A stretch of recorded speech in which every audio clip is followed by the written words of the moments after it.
چلنے والے نکل گئے ہیں، جو ٹھہرے ذرا کچل گئے ہیں۔ یقیناً آپ اس شعر کے مفہوم سے واقف ہیں، لیکن آج میں آپ سے اس شعر کے حوالے سے جو مخاطب ہونے جا رہا ہوں وہ اپنے ایسے تمام اسٹوڈنٹ سے جو پیپرز دینے کے بعد فارغ ہو جاتے ہیں اور خود کو یہ سمجھتے ہیں کہ جیسے بس زندگی کا جو مقصد تھا وہ ختم ہو گیا سارا، اب جو کچھ تھا وہ سارے کا سارا ختم، اب ہم نے کچھ نہیں کرنا، اب مہینہ 1.5 مہینہ 15 دن 10 دن 2 مہینے فارغ ہیں۔ ایسے اسٹوڈنٹس خاص طور پہ جو ٹاپرز بچے ہوتے ہیں وہ کم یہ بات سوچتے ہیں، لیکن میں نے دیکھا ہے وہ بھی یہ بات سوچتے ہیں، وہ بھی اسی بات کے قائل ہوتے ہیں۔ وہ بھی سوچ رہے ہوتے ہیں کہ چلیں ماموں کے گھر چلے جاتے ہیں، نانی کے گھر چلے جاتے ہیں، پھوپھو کی بار بار کال آ رہی ہے ہمارے گھر آ جائیں، ماسی کہہ رہی ہے ہمارے گھر آ جائیں، خالہ کے گھر چلے جاتے ہیں، چچا کے گھر چلے جاتے ہیں، کزنز بلا رہے ہیں، تو انجوائے کرتے ہیں زندگی کو۔ یقیناً یہ سوچ غلط نہیں ہے، درست ہے، انجوائے کرنا چاہیے، زندگی کے مزے جو ہیں وہ بھی حاصل کرنے چاہیے، لیکن ساتھ ساتھ ایک چھوٹی سی چیز کو بھی مد نظر رکھنا چاہیے کہ وہ جو آپ نے فلو ایک بنایا تھا پیپرز میں محنت کرنے کا، کام کرنے کا، ورک کرنے کا، اب اس کو بھی برقرار رکھنا ہے۔ اگر اس کو ہم ختم کر دیتے ہیں، توڑ دیتے ہیں، تو دوبارہ اس فلو میں آنا، اس ترتیب میں آنا آپ کے لیے بہت مشکل ہوتا ہے۔ پھر آہستہ آہستہ آپ پر وہ برڈن اور بوجھ بننا شروع ہو جاتا ہے کہ جیسے جیسے دوبارہ پیپر آ رہے ہیں، اگلی کلاس میں آپ جا رہے ہیں تو آپ کا پڑھنے کو دل نہیں کرتا، کیونکہ آپ رنگ رنگیلیوں میں، مزے میں، انجوائے میں لگے ہوئے تھے۔ تو کیا اچھا ہے، آپ انجوائے تو ضرور کریں، لیکن ساتھ میں اپنا تھوڑا سا ورک اور کام جو اس حوالے سے ہے وہ بھی کریں۔ ایک یہ پوائنٹ تھا۔ دوسرا جو پوائنٹ ہے، میں آپ سے یہ بطور خاص اور ہر اسٹوڈنٹ کو یہ ریفر کروں گا، یہ ہمارے جو بچے ہیں ان کو تو پتہ کیا ہونا ہے، ہمارے جو اساتذہ ہیں وہ بھی بچوں کو اس حوالے سے گائیڈ نہیں کرتے، پیرنٹس اس حوالے سے گائیڈ نہیں کرتے۔ میں یہ سمجھتا ہوں، میرا یہ سوچ ہے، میرا یہ مائنڈ ہے کہ ہمارے بچوں پر تعلیمی بوجھ ڈالا جانا چاہیے، ہمارے بچوں پر تعلیمی بوجھ ڈالا جانا چاہیے۔ جب میں یہ بات کر رہا ہوں تو میں اس کے ساتھ ایک اور بات کر رہا ہوں، وہ بھی بچے یقیناً یہ میری بات جو ہے اس کو اچھا نہیں سمجھ رہے ہوں گے، لیکن اس کے ساتھ میں ایک اور بات بھی کروں گا۔ ہمارے بچوں پر تعلیمی بوجھ، علمی بوجھ ڈالا جانا چاہیے تاکہ ہمیشہ سے ان کا جو دماغ ہے، ان کی جو فکری اور نظری جو صلاحیتیں ہیں وہ نکھرتی رہیں، کھل کے سامنے آئیں، بچوں کے جو سوچ ہے، افکار ہیں، ان کو زنگ نہ لگے۔ لیکن یہاں تک تو بچوں کو بات بڑی بری لگی ہوگی، لیکن اگلی جو بات ہے وہ پیرنٹ سے مخاطب ہو کے میں کہہ رہا ہوں، اس کے ساتھ ساتھ بچوں کو جدید دور کے ساتھ، جدید ٹیکنالوجی کے ساتھ ضرور چلائیں۔ بچوں کو موبائل نہیں دیا جاتا، بچوں کو لیپ ٹاپ نہیں دیا جاتا، بچوں کو کمپیوٹر لے کے نہیں دیا جاتا، بچوں کی اس طرح کی اور ایکٹیویٹیز نہیں کروائی جاتی۔ اگر موبائل، کمپیوٹر، لیپ ٹاپ لے کے دیا جاتا ہے تو بچے کے پیش نظر 2-3 مقصد ہیں، والدین کے پیش نظر بھی یہی 2-3 مقصد ہیں، اور وہ 2-3 مقصد کیا ہیں کہ بچہ جو ہے وہ ٹک ٹاک یوز کرے گا، وہ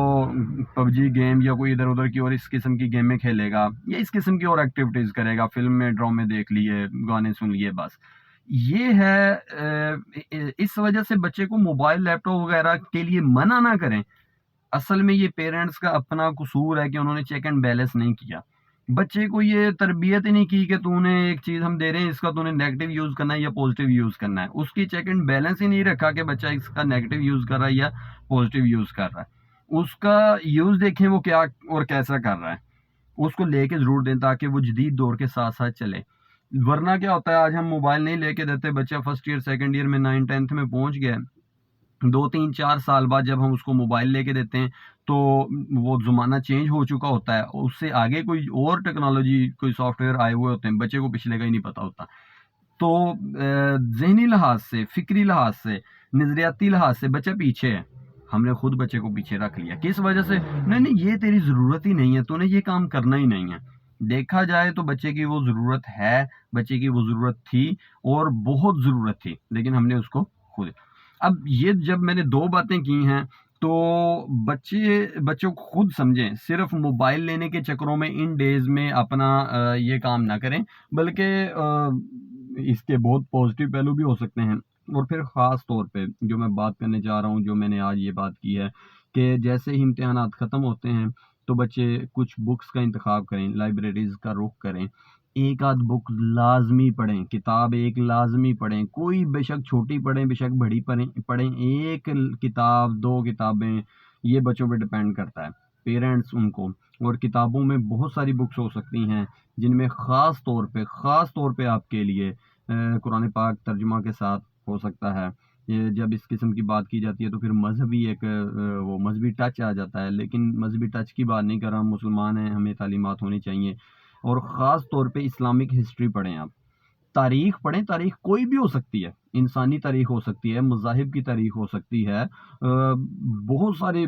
تواریخ ہیں، لیکن آپ اسلامی تاریخ پڑھیں سب سے پہلے. یہ آپ کے لیے میں ریفر کروں گا، آپ نیٹ سے کتابیں اٹھائیں، بہت ساری خوبصورت اچھی اچھی کتابیں ہیں، ان کو آپ اٹھائیں، آپ اپنے اساتذہ سے رہنمائی لیں. پھر دوسری بات،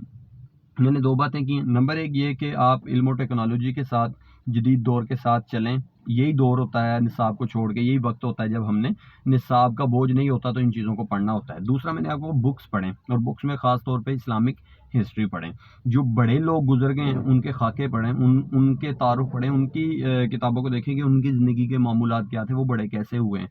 پھر تیسری بات جو میں بچوں کو ریفر کرنا چاہ رہا ہوں یہاں پہ، وہ یہ ہے کہ آپ لوگ دیکھیں کہ آپ کس فیلڈ میں آگے جانا چاہ رہے ہیں. سب سے پہلے تو اپنی کیریئر کاؤنسلنگ کریں. اپنی جب کاؤنسلنگ کر لیں گے آپ کو پتا ہوگا کہ میں نے کس فیلڈ میں جانا ہے، پھر آپ اس فیلڈ کو پکڑیں. مثلا ایک بچہ ہے جو یہ سمجھتا ہے کہ میں نے بھائی آگے ڈاکٹر بننا ہے، تو ان ڈیز میں وہ ضروری نہیں ہے کہ صرف biology first year second year یا 9th 10th ہی پڑھنی ہے اس نے. وہ اپنے اساتذہ سے رہنمائی لے اور اس فیلڈ کی اور جو بکس ہیں وہ پڑھیں، تاکہ آگے جا کے اس کو جو دوسری اس نے کلاس پڑھنی ہے اس میں اس کو رہنمائی مل سکے، وہ اس کے لیے آسان ہو. ضروری نہیں ہے کہ فرسٹ ایئر کے اس نے پیپر دیے ہیں تو اب سیکنڈ ایئر کی بک فوراً پڑھنا شروع کر دے. نہیں، ٹھیک ہے، ابھی اسکول کالج میں نہیں جا رہا، ابھی وہ اکیڈمیز میں نہیں بچہ جا رہا، تو گھر بیٹھ کے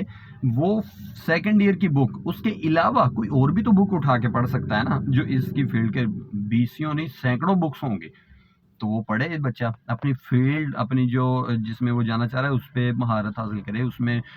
گرپ اپنی مضبوط کرے. نالج ہی اس کو ملنا ہے نا، نالج. تو وہ پڑھنے کی بھی ایک عادت جو ہے وہ بھی برقرار رہے گی، ذہنی طور پہ وہ ریلیکس بھی ہے، امتحانات کا بوجھ نہیں ہے، تو وہ کچھ نہ کچھ جو ہے وہ سیکھے گا بھی، سمجھے گا بھی، جو یقیناً اس کے لیے فائدہ مند ثابت ہوگا.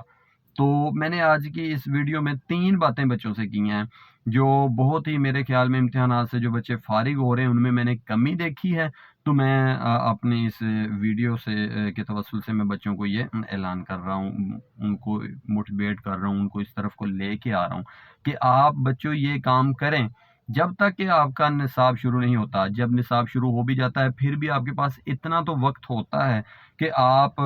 کچھ نہ کچھ ساتھ یہ اور کچھ نہ کچھ اپنا نصابی جو سرگرمیاں ان کو بھی لے کے، لیکن اس کے ساتھ ساتھ آپ یہ کوئی اکا دکا بکس جو ہیں وہ ضرور پڑھیں. آپ پڑھ سکتے ہیں، آپ کے پاس ٹائم ہونا چاہیے، اتنا کا اپنا ٹائم ٹیبل جو ہے وہ اس کو سیٹ کریں تاکہ آپ کے یہ ٹائم نکل سکے. جو آگے جا کے آپ یہ سمجھتے ہیں اس کا فائدہ کیا ہوگا، ضروری نہیں ہے فائدہ، لیکن آگے جا کے آپ کو نہ سمجھتے ہوئے بھی وہ خود بخود آپ کی جو نصابی سرگرمی ہے اس میں آپ کو وہ فائدہ دے گا. لیکن آپ کو شاید پتہ نہ چلے، لیکن فائدہ دے گا، کیونکہ آپ کی جو ذہانت ہے، دماغ، ذہن، سوچ، فکر وہ وسیع ہو چکے ہیں، کھل چکے ہیں.